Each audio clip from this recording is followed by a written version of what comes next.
Alright, so here's my gun control conspiracy video theory thing.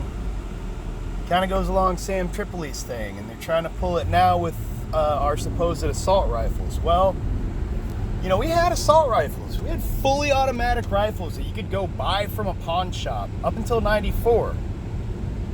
It was like the peak of gangster rap when everybody was scared of the black people having all those guns, huh? They sure as hell took our guns from us, didn't they? Yeah. I thought, myself personally, that this was back in like the 80s. I thought this was like back when I was born, like they took our gun rights away. But I think upon further research, I think it has a lot to do with a false flag that nobody's brought up. And that's those two Russians or Serbians or whatever that just totally had the cops outgunned in LA back in the day.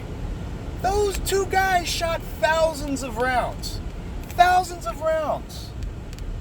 And only one cop got shot in the ankle from what I recall. Now, my memory may be a little wrong on that, but I'm pretty sure right after that they started selling to the white folk that, hey, be scared of the black guy and his fully automatic weapons. Well, guess what?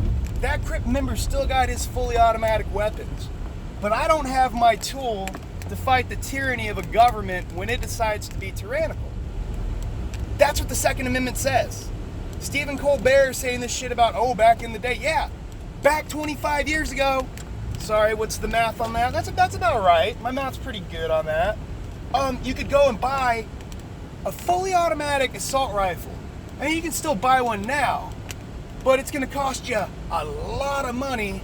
You got to register it with the ATF. So I'm just letting people know, like, that's the gun control debate. They've already taken your guns. They took your gun. What are you going to do? Fire like 2 shots, 3, 4, 5, 6 shots? You're going to get a bump stock?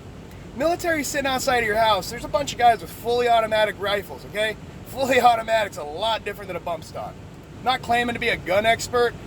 Just do some research, people. You're scared of these guys right now. You went in there with ears on and a gun, and nobody's seen them go in there. Like, in my state, that shit just don't happen. There's enough people carrying in my parking lot alone right now that if we saw a guy going in there with his ears and having an AK-47, we'd pop the cracker in his back.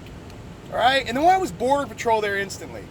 A dude saying he's fleeing while Border Patrol's there. Now, I don't know if Border Patrol gets a over-the-radio thing and maybe they're just super close because there's probably a lot of Border Patrol in El Paso.